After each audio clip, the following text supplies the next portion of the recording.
신학의 가장 마지막에 이렇게 격가지로 부록처럼 있는 게 종말론이 아니라 신학의 기초가 종말론이다, 이런 식으로 완전히 기존의 조직신학 체계를 전복시키는. 네, 안녕하세요. 오늘의 신학 공부의 장력입니다.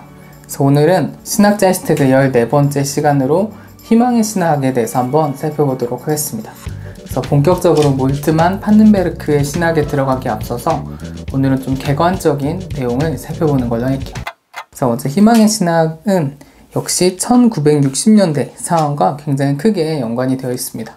그래서 1960년대가 지난번부터 계속 강조되고 있는데, 이 1960년대는 혼돈의 시대였어요. 그러니까 이제 전쟁이 끝나고 이제 한번 싹 폐허가 됐다가 다시 원점에서 다시 시작해야 되는 그런 분위기였고, 새로운 답을 모색하고 있던 시기였던 거죠. 그래서 이런 가운데 미국과 유럽에서는 자유와 사회적 책임이 굉장히 중요한 키워드로 떠올랐습니다. 그러니까 자유의 문제에 대해서, 그리고 어떤 그에 따르는 사회적 책임의 문제에 대해서, 이렇게 전쟁에 대한 반성과 관련이 되어 있는 상황이었던 거죠. 그리고 세계 평화를 강조하는 분위기가 무르익었었고, 전 세계 곳곳에서 전쟁 반대 시위가 대대적으로 일어나고 있었던 거죠. 이제 이런 시대 분위기 가운데 신학계에는 어떤 움직임들이 있었냐면 항변적 무신론이라는 게 등장했어요.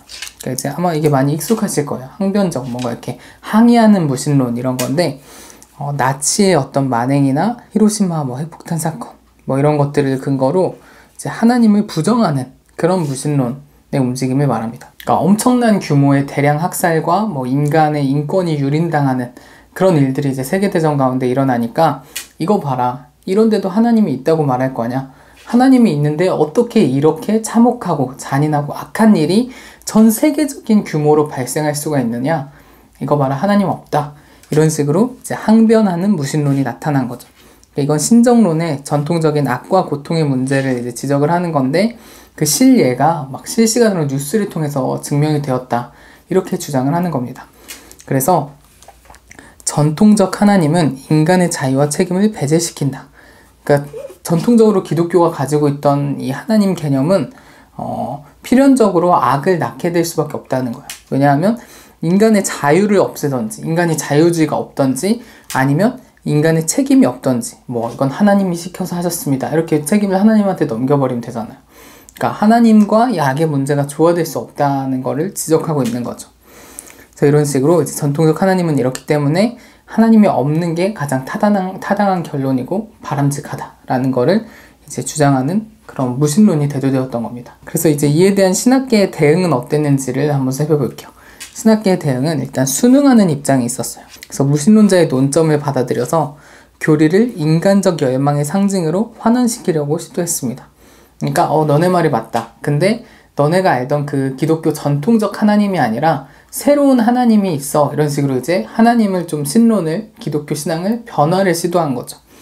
그래서 하나님이 완전히 내재되거나 사라지는 결과를 가져왔다, 이 책의 저자는 비판하고 있습니다. 그러니까 어떤 사신신학에서 말하는 하나님 없는 그런 상태라든지, 아니면 틸리이의 존재로서의 하나님 개념이라든지, 아니면 과정신학이 말하는 어떤 새로운 어떤 그 양자역학, 비결정성이 중심이 되는 새로운 현대 과학과 조화할 수 있는 하나님 개념이라든지, 또 이런 식으로 여러 가지 새로운 하나님 개념을 제시했던 거죠.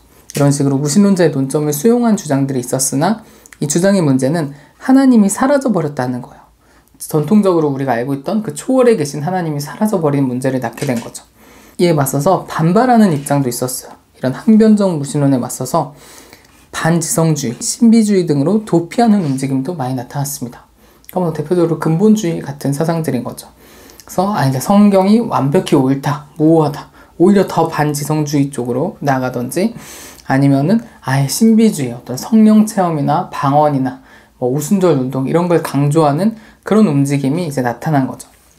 그러니까 뭔가 이렇게 좀 이론적으로 이거를 방어하기보다는 신비적 차원에서 기독교의 자리를 찾으려고 했던 그런 시도들이 있었고, 세대주의 운동이나 은사주의 운동이 대표적인 사례라고 할 수 있겠죠. 그러니까 전천년설, 후천년설 이런 거 하면서 이 전 세계가 7세대로 나눠져 있는데 지금이 마지막 6세대를 우리가 살고 있다. 임박한 종말이 이제 곧 다가올 것이다. 이런 세대주의라든지 은사주의 운동, 방언을 해야 하나님을 만난 것이다. 이런 거라든지 이런 움직임들이 나타났다는 거죠. 네, 그런데 이런 분위기 가운데 수용하는 입장과 저항하는 입장이 있다고 했는데 이 두 개의 길이 아닌 새로운 길을 제시하는 또 하나의 신학 움직임이 나타났어요. 그게 바로 희망의 신학 운동이었습니다. 그래서 몰트만의 등장과 희망의 신학 운동을 한번 살펴볼게요. 몰트만이라는 위르겐 몰트만이죠. 독일의 굉장히 젊은 학자, 39세 학자가 희망의 신학이라는 책을 출간했습니다. 그래서 이 책에서는 종말론을 신학의 기초로 제시하고 재해석하는 그런 어떤 대담한 새로운 신학적 변화를 제시했는데요. 그러니까 이제 조직신학 책을 보면은 종말론은 항상 가장 마지막에 나와요. 왜냐하면 저희가 그냥 상식적으로도 뭐 태초부터 역사가 쭉쭉 해서 종말은 뭔가 가장 마지막에 일어날 일처럼 느껴지기도 하고, 또 이제 종말은 우리가 알 수 없는 뭔가 미래의 사건, 뭔가 이런 느낌을 주잖아요. 그래서 종말론은 뭐 되도록 뒤쪽에 약간 뭐 그럴 것이다 이렇게 추정하듯이만 좀 쓰는 그런 파트였는데, 몰트만은 그게 아니라고 얘기를 하는 겁니다. 종말론이야말로 신학의 기초에 있어야 한다. 신학의 가장 마지막에 이렇게 격가지로 부록처럼 있는 게 종말론이 아니라 신학의 기초가 종말론이다. 이런 식으로 완전히 기존의 조직신학 체계를 전환시키는 새로운 주장을 한 겁니다. 그래서 이제 희망의 신학 운동이 태동하게 됩니다. 그래서 몰트만의 동료였던 판넨베르크 또 이런 쪽의 움직임을 같이 함께 했었고, 또 독일 가톨릭 학자인 요하네스 메츠 또 희망의 신학 운동에 함께 했고, 미국의 칼 브라텐이네요. 이 사람도 희망의 신학 운동에 함께 참여했다고 합니다. 그래서 칼 브라텐 같은 경우는 칸트의 세 가지 질문을 이제 얘기를 하는데요. 그러니까 칸트가 이제 과거에 질문했던 게 세 가지 있었어요. 나는 무엇을 할 수 있는가? 나는 무엇을 해야 하는가? 나는 무엇을 희망할 수 있는가? 칸트가 이 세 가지를 질문했다는 거죠. 그래서 이 브라텐 같은 경우에는 나는 무엇을 알 수 있는가? 이거는 인식론에 대한 질문이죠. 어떤 근대에 가장 활발하게 논의된 인식론의 주제고, 나는 무엇을 해야 하는가? 이건 좀 당위의 차원, 윤리의 측면을 얘기하는 것 같아요. 이게 근대까지는 나는 무엇을 알 수 있는가? 해야 하는가? 이게 활발히 논의되었다면, 이제 현대에는 나는 무엇을 희망할 수 있는가? 이게 이제 현대의 주된 논의가 되어야 한다. 이렇게 얘기한 거죠. 그래서 이 세 번째 질문에 초점을 맞춘 게 바로 희망의 신학이다. 그러니까 칸트의 세 번째 질문을 신학적으로 풀어낸 게 바로 희망의 신학이다. 그러니까 이거는 뭐 기독교만의 질문이 아니라 모든 사람의 질문이라는 거예요. 아까도 말했듯이 1960년대에 새로운 답을 모색하고 있던 현대인들에게 희망의 신학이 새로운 방향성을 제시해 줄 수 있다는 거죠. 왜냐하면 이거는 인간 근원적인 질문이기 때문에 우리는 무엇을 희망할 수 있는가?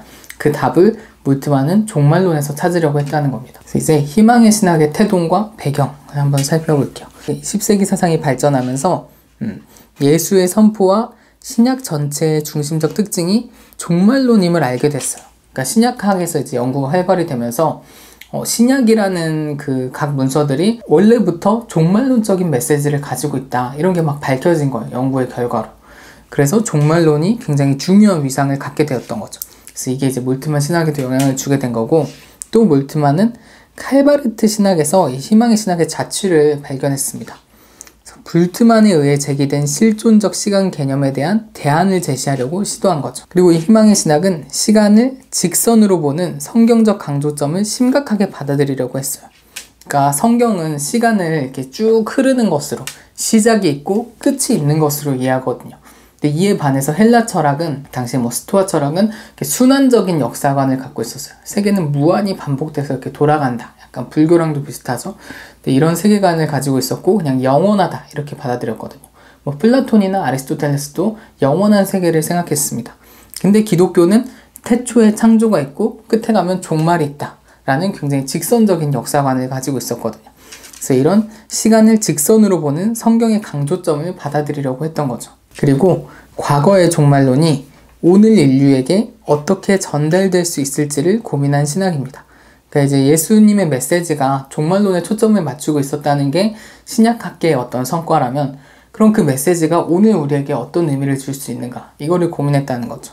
그래서 이 희망의 신학은 신론과 관련해서 나타나는 현대적인 문제를 대처하려고 시도했습니다. 그래서 전통적 신론 같은 경우는 하나님을 시간 밖이나 시간을 관통하는 존재로 많이 이해해왔죠. 어거스틴도 그렇고, 시간을 하나님이 창조한 거예요. 근데 하나님은 시간 밖에 있는 겁니다. 마치 어떤 영화 속의 시간이 흐르고 나는 그 영화의 시간 바깥에 있듯이 하나님은 이 세상의 시간 바깥에 계신 분으로 보통 이해해 왔던 거죠. 근데 이렇게 이해하면 난제가 생긴다는 거예요. 뭐냐면 인간의 자유에 대한 일말의 여지를 남겨두지 않아요. 왜냐하면 만약에 이게 영화처럼 돼 있고 하나님이 밖에서 영화를 보듯이 이 세상을 바라보는 그런 시간 구도라면 이 세계는 이미 결정되어 있는 거예요. 처음부터 끝까지 모든 게 결정되어 있기 때문에 인간의 자유라는 개념이 성립할 여지가 없게 되는 거죠. 그리고 악의 문제에 대한 해결책을 제공이 불가능해요.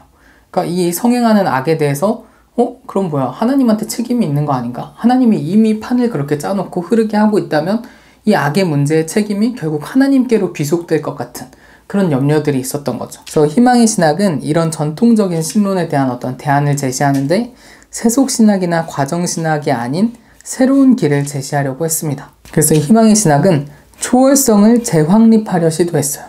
그러니까 초월성 개념을 이렇게 시간 밖이나 관통하는 그런 개념이 아니라 어떤 공간적인 개념, 저 위에 계신 분, 형이상학적으로 최고의 분, 뭐 이런 분이 아니라 초월자로서의 하나님 탐구의 출발점을 시간을 통해서 보려고 했던 거죠. 그러니까 하나님은 공간으로 초월해 계신 분이 아니라 시간적 개념에서 초월해 계신 분이다. 근데 뭐 우리가 알고 있던 것처럼 시간의 밖이나 관통하는 그런 개념이 아니라 오시는 하나님 개념을 제시하면서 하나님은 미래의 힘이다. 곧 나타나게 될 주권적 통치의 절대적 미래 속에 거하신다. 우리에게 다가오신다. 이렇게 얘기한 거죠. 하나님은 미래에 계시는 거예요. 미래가 하나님의 존재 양식이고 그 미래가 이 현재로 침투해 들어오는 겁니다. 그래서 이게 굉장히 좀 이해하기 힘든 개념인데 저도 이해를 잘 못하고 있습니다. 어쨌든 뭐 희망의 신학은 대체로 이런 내용을 주장하는 그런 신학입니다. 그래서 다음 시간에 이제 몰트만을 저희가 먼저 다루고 그 다음에 판넨베르크를 할 텐데 몰트만도 보고 판넨베르크도 보고 하다 보면은 좀 더 이해가 구체화되지 않을까 싶습니다. 네, 오늘 이런 식으로 희망의 신학에 대해서 한번 살펴봤고요. 다음 시간에 또 돌아오도록 하겠습니다. 감사합니다.